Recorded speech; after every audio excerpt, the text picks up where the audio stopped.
প্রিয় দর্শক, প্রীতি এবং শুভেচ্ছা নিন। সাজ্জাদ কাদির এই মুহূর্তে আপনাদের সামনে কথা বলতে এসেছি। সেনাবাহিনীর ভেতরে বাহিরে ঝড় থামলো, এবার কি সেনাপ্রধান দেশের দিকে নজর দেবেন? এই প্রসঙ্গটি নিয়ে আপনাদের সামনে কথা বলতে এসেছি। আপনারা ইতিমধ্যেই সংবাদ মাধ্যম এবং নানা মাধ্যম থেকে একটি বার্তা অন্তত পেয়েছেন যে সেনাবাহিনীর ভেতরে বিদ্রোহ কিংবা একটা টানটান উত্তেজনা চলছিল। বাংলাদেশের সংবাদ মাধ্যম সংবাদ না করলেও ভারতীয় গণমাধ্যম করেছে। একদিকে চাকরিরত একজন সেনাবাহিনীর লেফটেন্যান্ট জেনারেল পদমর্যাদার পর্যায়ের একজনের নেতৃত্বে এই ঘটনাগুলো ঘটছিল। আরেকজন রহস্য মানব সেনাবাহিনীরই সাবেক সেনা প্রধান জেনারেল ইকবাল করিম ভূঁইয়া, এবং তিনি আরও ফ্রন্টলাইনে এলেন অতি সম্প্রতি তার ফেসবুক স্ট্যাটাসকে ঘিরে। ফেসবুক স্ট্যাটাস তিনি বলা হচ্ছে যে তিনি 17টি টানা ফেসবুক স্ট্যাটাস দিয়েছেন, এবং সেই স্ট্যাটাসে তার না পাওয়া, তার হতাশার সুর ব্যক্ত হয়েছে। তিনি সংবিধান ছুঁড়ে ফেলবার কথা কিংবা একটি বিপ্লবী সরকার না হবার কথা ইত্যাদি নানা বিষয় নিয়ে তার সেই স্ট্যাটাসে দীর্ঘ কথা বলেছেন। 17টি স্ট্যাটাস দিয়ে একটি যদি পুস্তিকা রচনা করা যায়, সেই পুস্তিকা রচনাও হতে পারে। এই মানুষটি হঠাৎ করে ফ্রন্ট লাইনে এলেন কখন থেকে? এই মানুষটি হঠাৎ করে ফ্রন্ট লাইনে এলেন 31 জুলাই 2024।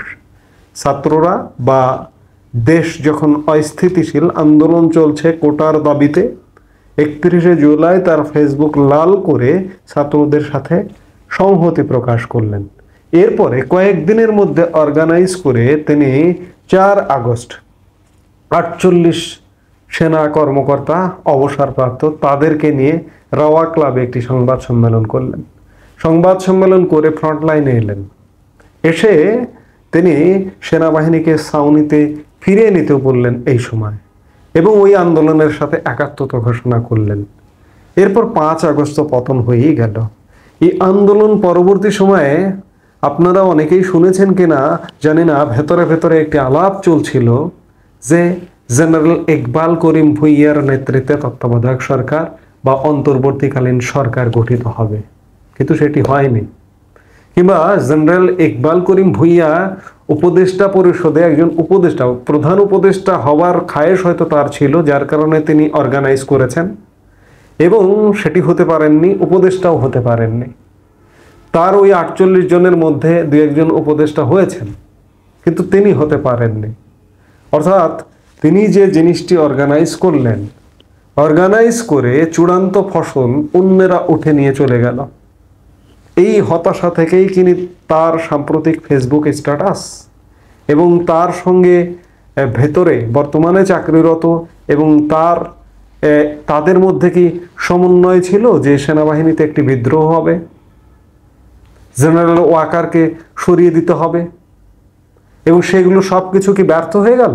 এই ব্যর্থ হবার পরিপ্রেক্ষিতেই জেনারেল ইকবাল কবির ভূঁইয়ার স্ট্যাটাস যেভাবে হওয়ার কথা ছিল, আমি এক কথায় যদি বলি, যেভাবে ঘটনাগুলো ঘটার কথা ছিল সেভাবে ঘটেনি। অর্থাৎ এক প্রকারের হতাশা প্রকাশ। সেই জায়গায় এটি প্রতীয়মান হয় যে সেনাবাহিনীর অভ্যন্তরে চাকরিরত অবসরপ্রাপ্তদের মধ্যে যে একটা টানটান উত্তেজনা ছিল, সেটি খানিকটা প্রশমন হয়েছে। আরেকটি কথা না বললেই নয়, এই যে অন্তর্বর্তী সরকার গঠিত হবার পরেও অবসরপ্রাপ্ত সেনা কর্মকর্তাদের র্যালির কথা আপনাদের মনে আছে, মিছিলের কথা মনে আছে, যে র্যালি থেকে অবসরপ্রাপ্ত সেনা কর্মকর্তারা 4 দিনে কলকাতা দখলের কথাও বলেছিলেন।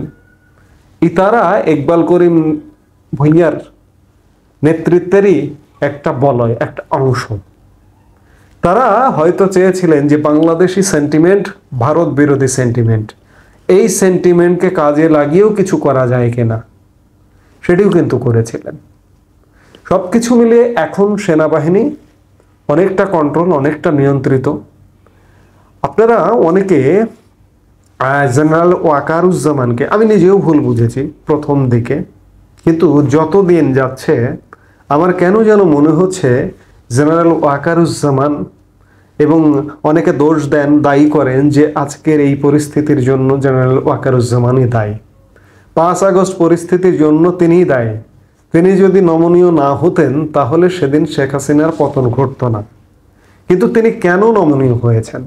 এই যে জেনারেল ইকবাল করিম ভূঁইয়াদের চাপ ছিল নিশ্চয়ই, জুনিয়র অফিসারদের চাপ ছিল নিশ্চয়ই, অনেক জেনারেলদের চাপ ছিল নিশ্চয়ই। তিনি একা একা যদি কিছু করতে যেতেন তার তো লাইফ রিস্ক হয়ে যেতে পারত। এসব নানা কারণেই হয়তো 5 আগস্ট পরিস্থিতিতে তিনি সায় দিয়েছেন, সম্মতি দিয়েছেন যে শেখ হাসিনাকে অন্ততপক্ষে নিরাপদে একটি নিরাপদ স্থানে পৌঁছাবেন, রেখে আসবেন, এবং দেশে তারা যেটি চাইছে সেটি ঘটবে। আমার কাছে কি মনে হয়, তিনি এক প্রকার চাপের মধ্যেই এই কাজগুলো করেছেন।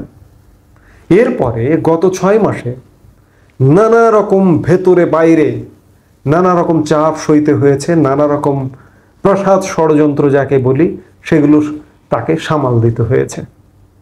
সামাল দিয়ে এটি আবার কখন উস্কে যায় এটিও কিন্তু বলা কঠিন। এই মুহূর্তে খানিকটা শান্ত আছে বলেই প্রতীয়মান হচ্ছে। আপনাদের মনে আছে নিশ্চয়ই যে এই যে চাপগুলো সামাল দিতে গিয়ে প্রধান উপদেষ্টা মোহাম্মদ ইউনূসের সাথেও সেনাপ্রধান জেনারেল ওয়াকারুজ্জামানের দীর্ঘদিন সাক্ষাৎ হয় না, সৌজন্য সাক্ষাৎ। আপনাদের একটি সাক্ষাৎকারের কথা মনে আছে সেনাপ্রধানের 5 আগস্ট পরবর্তী মাসখানেক পরে, সেপ্টেম্বরের মধ্য সেপ্টেম্বরে সম্ভবত সময়টা হবে, যে ব্রিটিশ গণমাধ্যম রয়টার্সকে প্রথম, সেই সময়ের সরকারের পক্ষ থেকে কেউ কথা বলেনি তখন সেনাপ্রধান প্রথম একটি সাক্ষাৎকার দিয়েছিলেন রয়টার্সকে, এবং তিনি তার সেই সাক্ষাৎকারে নির্বাচনের সময়সীমার কথা বলেছিলেন 18 মাস। এবং সেই সাক্ষাৎকারে তিনি বলেছিলেন যে আমি এই সরকারের প্রতি সমর্থন আছে, এই সরকারের প্রতিটা কাজকর্মে আমি দেখভাল করি, খেয়াল রাখি, এবং প্রধান উপদেষ্টার সঙ্গে আমার প্রতি সপ্তাহে একবার দেখা হয়। কিন্তু আপনারা খেয়াল করে দেখুন যে গত 10 নভেম্বরের পরে প্রধান উপদেষ্টা মোহাম্মদ ইউনূসের সাথে আর কোনো সাক্ষাৎ হয়নি সেনাপ্রধানের।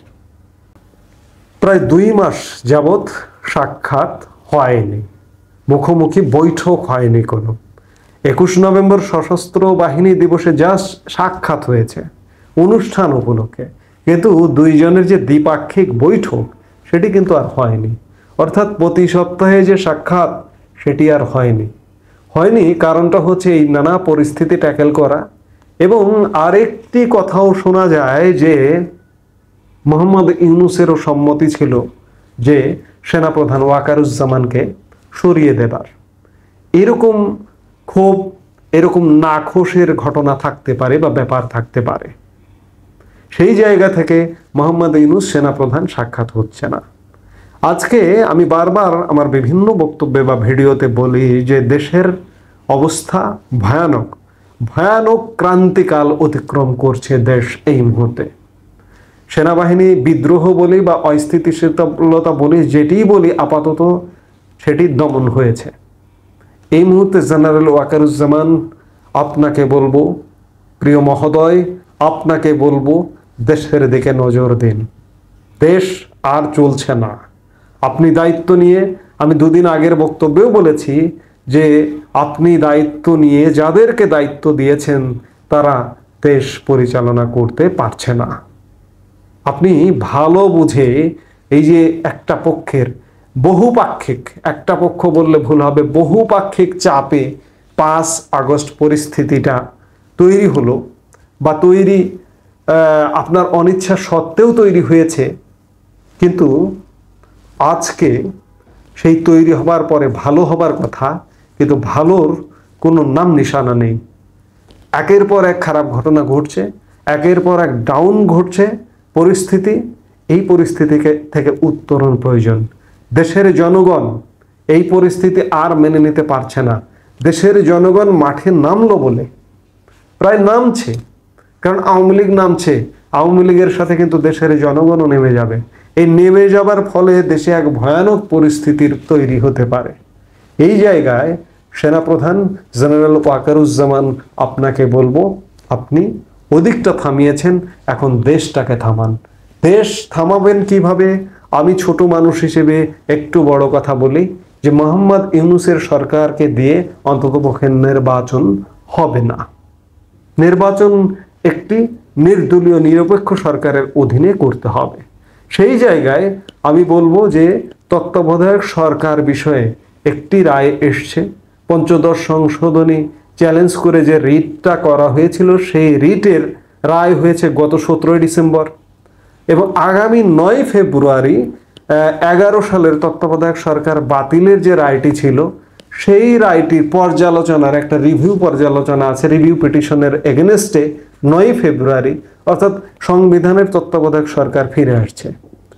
আমার প্রশ্ন হচ্ছে যে সেই সংবিধানের তত্ত্বাবধায়ক সরকার হোক কিংবা যে কোনো একটা নিরপেক্ষ, অর্থাৎ সব রাজনৈতিক দল নিরপেক্ষভাবে কাজ করতে পারবে, রাজনীতি করতে পারবে, নির্বাচন করতে পারবে, এমন একটি সরকার দরকার।